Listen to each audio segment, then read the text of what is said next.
Today I'm officially announcing that I am quitting self-help books. Yay! I'm not actually. I'm not actually. Yeah.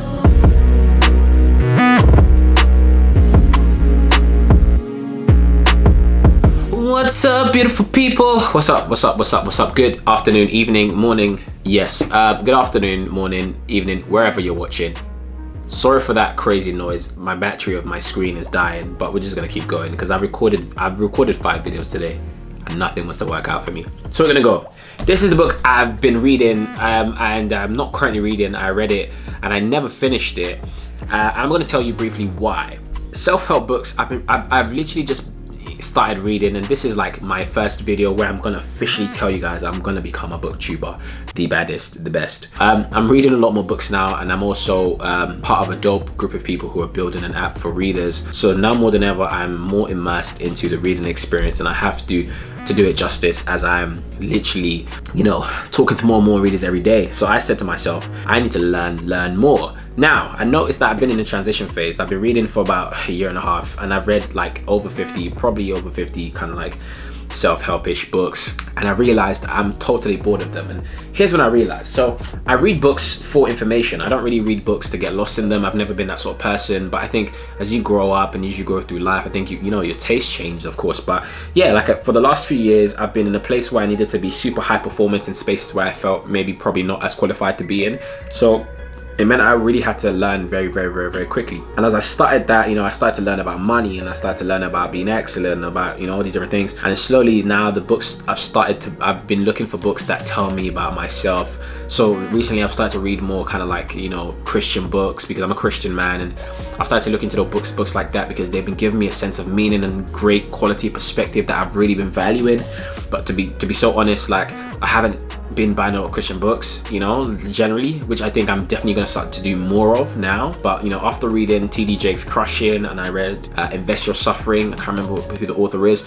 Those are two really great books that were super transformative, and one thing about them is that they were intertwined with narrative story. And I found that a lot of these, like the most interesting books I've read, like for example, like Rich Dad Poor Dad, as much as some book talkers or booktubers are gonna say, oh, that's like not really a book, you're not really an official reader, right? The thing about that book was that it had such a fun, or like such a real narrative, that I really connected with it. And with every other book, I've really connected with it. Now, the other day, I finished Ego is the Enemy, right?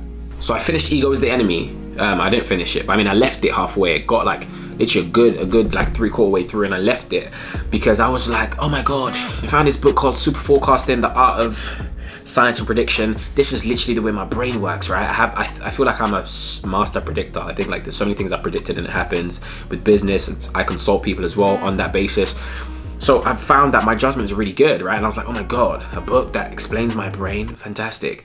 And I opened it, and I kid you not, I read 2 pages. First of all, I looked inside, and like I don't know if there's a problem in my brain, but like I can't. First of all, the paper seems too cheap, and secondly, this is too much for my brain to like. It just seems too small. It just doesn't connect with me. So I never got through the book. Then I ordered another book. I ordered another one. I was like, okay, I'm gonna try something else. Your Money or Your Life. And first of all, the paper was just really bad. Like, just come on, I can put my finger through this. And then upon that, it felt like tissue inside. I just didn't connect with this. The text doesn't make sense.